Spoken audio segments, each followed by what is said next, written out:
নমস্কাৰ। আজি আমি বেলেগ ঠাইলৈকে নাযাওঁ। আজি বেলেগ এটা বস্তু, আজি বিশ্বাস আমি চাম। বিশ্বাসৰ কিমান শক্তি আছে সেইটো চাম।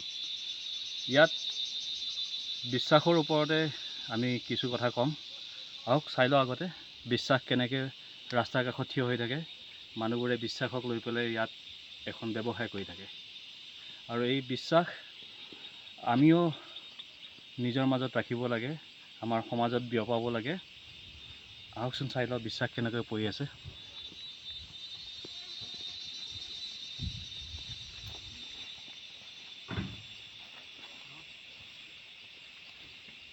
এয়া হ'ল এখন দোকান। এই দোকানত দোকানী নাই। মিজো ভাষাত নাওলাও দৰ বুলি কয়। দৰ মানে দোকান, নাওলাও মানে দোকানী নথকা দোকান। তেনে ক্ষেত্ৰত ইয়াত যিবোৰ দোকান ৰাস্তাৰ কাষত দিয়ে, বা এইটোতো 150 নেশ্যনেল হাইৱে হয়, বা গাঁৱৰ ৰাস্তাৰ কাষতো দিয়ে, সেইবোৰ দোকানত মানুহবোৰে খেতিপথাৰত যিবোৰ সিহঁতে উৎপাদন কৰে, সেই খেতিপথাৰৰ বস্তুবোৰ সাধাৰণতে কিছুমান মানে কি থুপকৈ নহ'লে পলিথিন বেগত ভৰাই পেলাই তাত দাম এটা লিখি থৈ দিয়ে, আৰু সেই দামটো চাই আপুনি তাত এটা ট্ৰাষ্ট বক্স বুলি থাকে, মানে কি বিশ্বাসৰ বক্স, বিশ্বাসৰ বাকচত আপুনি পইচাটো দিব লাগিব। আপোনাৰ হাতত যদি ভাঙোন নাথাকে তেতিয়াহ'লে আপুনি খুচুৰাটো তাৰ পৰাও ল'ব পাৰে, আৰু আপোনাৰ যদি মনটো অলপ বহল হয় আপুনি খুচুৰা নোলোৱাকৈও আপোনাৰ গোটেইখিনি পইচা তাত দি যাব পাৰে। আৰু ইয়াত যিবোৰ শাক পাচলি বা ফল মূল ৰখা হয় সেইবোৰ বহুতেই সতেজ থাকে। সেইবোৰ পুৰণি শাক পাচলি বা ফল মূল ইয়াত নাৰাখে।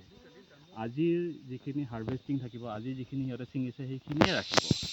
আৰু ইয়াত যিবোৰ মানে কি মানুহে কাম কৰে, সেইবোৰ মানুহে ভাবে যে সেই বস্তুখিনি মানুহে পইচা নিনিয়াকৈ বা আপোনাৰ তাত কিবা অবিশ্বাসৰ কাম কৰি পেলাই লৈ যাব। সিহঁতে বুজে যে আমাক বিশ্বাস কৰে, আমিও বিশ্বাস কৰোঁ, আৰু এই বিশ্বাসৰ সমল কৰিয়ে এই দোকানবোৰ। অলপ চাই লওঁ ইয়াত কিবা বিক্ৰী হৈছে নে হোৱা নাই।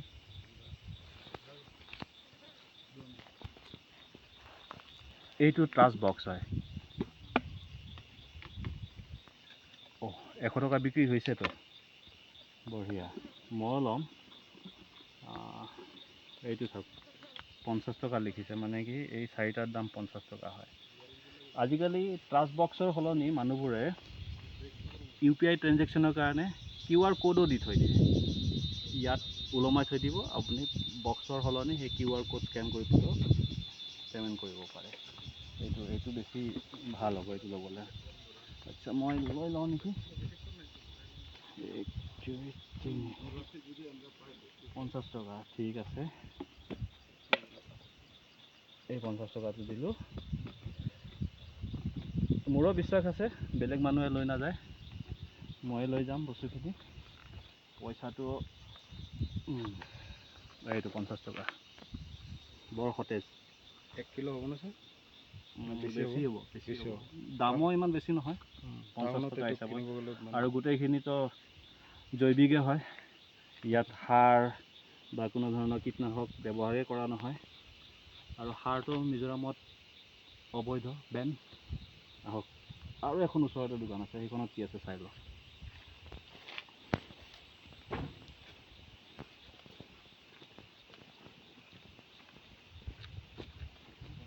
আচ্ছা, মই কৈ থৈ দিয়া, এইটো জিপে নাম্বাৰো দি থৈ দিছে, ট্ৰাষ্ট বক্সো আছে।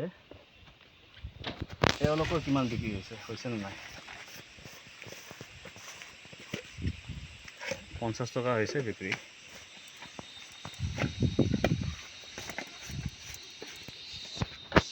মিজো মানুহৰ এটা বৰ প্ৰিয় খাদ্য হয়, এইটো বইল খায়।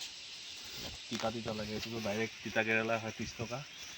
এইটো মাকৈ 50 টকা। মাকৈ মানে ভাইমিন বুলি কয় মিজো ভাষাত।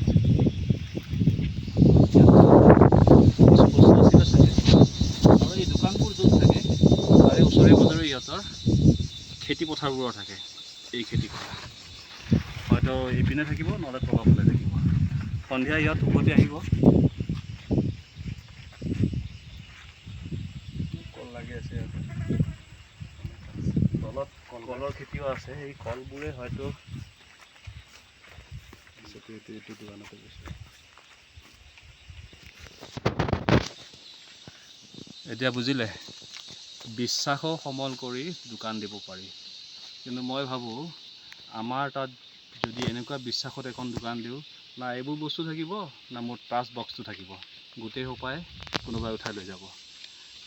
আহকচোন, আমিও চেষ্টা কৰিম কেতিয়াবা আমাৰ তাতো এনেকুৱা দোকানবোৰ বহাবৰ কাৰণে, মানুহৰ মাজত বিশ্বাস আনিবৰ কাৰণে আমিও চেষ্টা কৰিম মিজোৰামৰ এই ভাল লগা বস্তুটো নিজেই নিজৰ মাজত জগাবলৈ।